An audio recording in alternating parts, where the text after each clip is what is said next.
Excellencies, distinguished leaders, ladies and gentlemen, very good morning. It's a privilege to be here in Shenzhen, one of the world's clearest examples of how vision, innovation, and disciplined execution can transform an economy within a single generation. For many years, the global conversation around digital transformation was dominated by the question of how fast can we digitize? Today, a different question is emerging of how resilient are the systems we have built.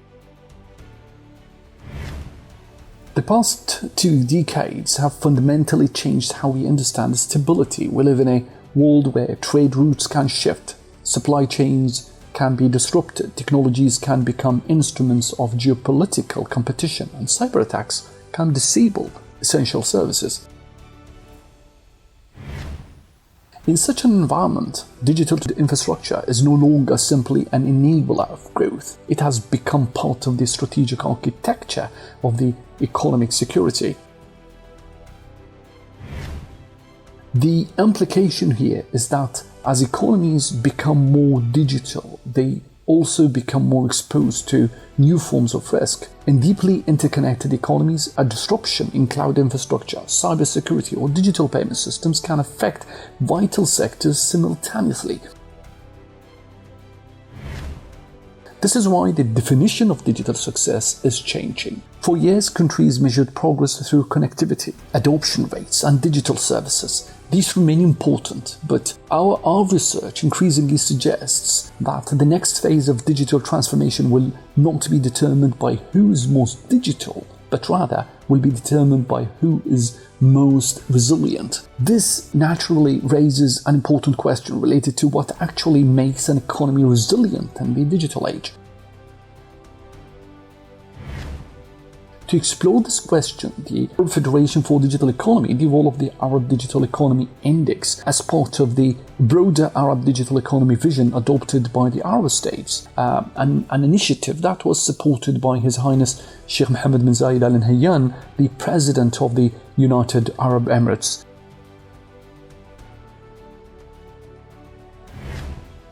The purpose of the index is not to simply measure digital advancement, it's to understand whether digital transformation is creating economies that are scalable, adaptable, and resilient over the long term.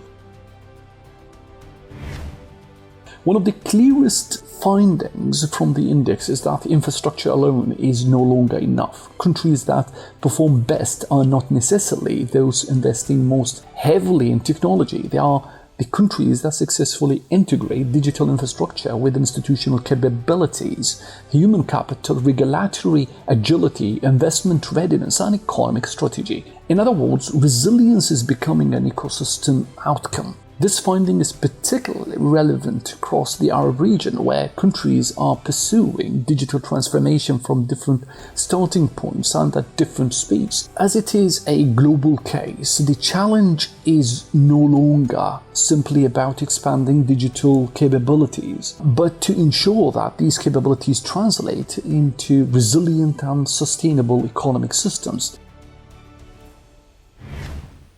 The United Arab Emirates offers an important example of this approach. Our experience in the UAE demonstrates that technology creates its greatest value when it becomes embedded in the operating model of the economy itself, to strengthening governance, accelerating diversification, developing talent, and improving institutional responsiveness. The UAE experience illustrates an important lesson that digital resilience can't be created by technology alone. It emerges when technology, institutions, talent, and economic strategy evolve together. Yet, this lesson extends well beyond any single country. As digital economies become more and more connected, resilience increasingly depends on the strength of the infrastructure, networks, and partnerships that connect countries to one another.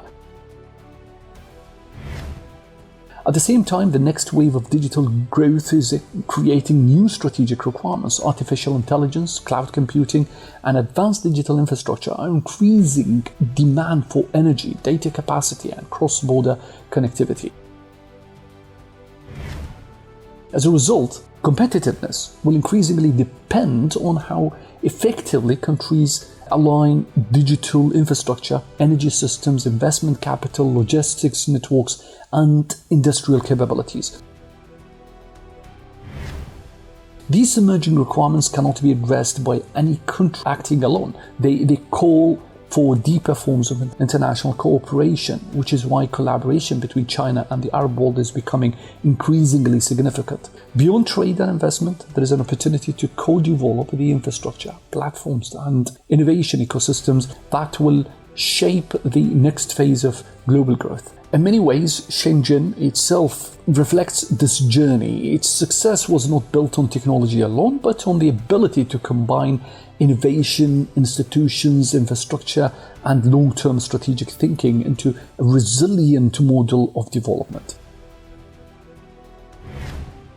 Allow me to conclude with a simple observation here. If the defining measure of digital transformation in recent years was speed, then the defining measure for the years ahead will be resilience. Surely, speed helped us unlock new opportunities, but the issue really is whether we are building systems, institutions, and economies that can withstand uncertainty, absorb disruption, and remain stable in a rapidly changing world, or whether we are simply creating new forms of vulnerability at digital speed. That, in my view, will be the true test of digital maturity in the years ahead. And it's precisely in this area where there is significant scope for deeper cooperation, knowledge exchange, and the sharing of practical experiences between countries and regions. Thank you very much.